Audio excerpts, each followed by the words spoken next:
6-Minute English from bbclearningenglish.com. Hello, this is 6-Minute English from BBC Learning English. I'm Sam. And I'm Neil. In this programme, we're talking all about restaurants, specifically about tipping. That's giving money to waiting staff for the service you received. Yes, well, tipping is discretionary, which means that someone can decide whether they want to give money or not. In most places in the UK, it's an expected practice. But have you ever thought where that money goes or who actually receives it? Do they have to pay tax on it, or is it just a gift? Some people think that the person who brought our food is the one who gets the money. However, that isn't always the case. Well, before we find out more about where our tips go, I have a question about restaurants. The highest restaurant in the world, Atmosphere, is in Dubai in the building known as the Burj Khalifa.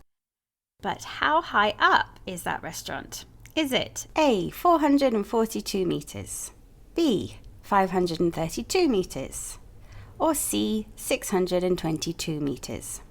Well, that all sounds really high up to me, but I'm going to say C, 622 metres. Okay, I'll reveal the answer towards the end of the show, but now let's talk more about what happens to our tips once you have given them to someone. It seems that different restaurants and businesses have different systems in place across the country. And sadly, that isn't always to the benefit of all waiting staff. That's according to James James, a waiter, who was speaking with Peter White on the BBC programme You and Yours. There's nothing consistent about a tipping system throughout all the different companies. They all have their own, and they're all unfair in their own equal way. A tip is not mandatory. I have to earn it as a reward for the service I provide. People don't tip for good food. They already pay for it on the bill. Recently, when I've been given cash, I've been imposed in more than one company to put it in a jar and split it. The split hasn't been exactly fair to me. My first week at one job, I did £50 in the jar for the week. That was just myself, and there was 4 other servers. And at the end of the week, I was presented with a bag with £2.45 in it. So James James used the word consistent, which means acting the same way over time. However, he used it negatively when talking about the tipping systems in most companies. He also used mandatory, which is something someone must do and is the opposite of the word discretionary. And he also said imposed, which means forced upon someone. So it seems that James James is not impressed by some businesses' tipping systems. However, for many restaurants, there is a special arrangement with the UK tax body, the HMRC. Yes, it's called a trunk system, which sees all of the tips collected in one separate independent bank account and stops the payments being charged at the wrong rate of tax. Kate Nichols, a representative for UK Hospitality, speaking with Peter White on the BBC programme You and Yours, explains more about the intention of a trunk system.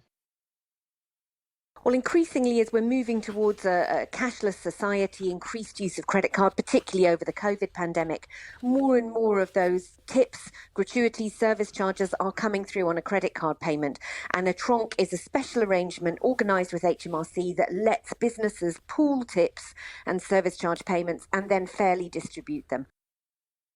Kate Nichols mentioned that society is becoming cashless, which means fewer people are using paper notes or coins to pay for things, preferring to use credit cards.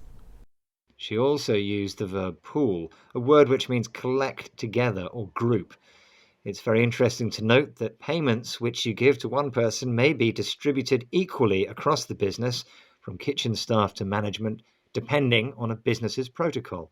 But that brings me back to today's question. I asked you how high up is the world's highest restaurant? You certainly did, and they all sounded exceptionally high up. I went for option C, 622 metres in the air, the tallest option. Was I right? I'm afraid not this time. Atmosphere is actually 442 metres in the air, so not quite as high as you thought.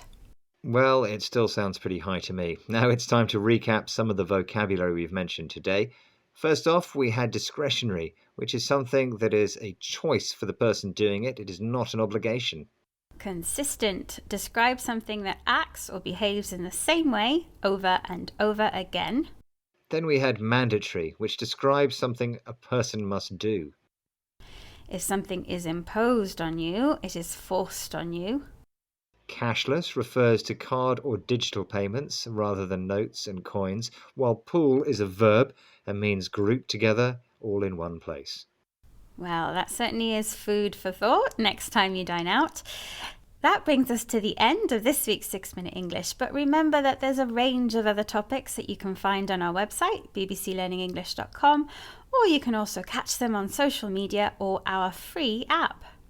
That's right, all you need to do to download the app is type in BBC Learning English on the Play Store or App Store, depending on what type of phone you have. There's lots of things on there to check out, and as Sam says, it's completely free. Thanks for listening and goodbye. Goodbye. 6 Minute English from the BBC.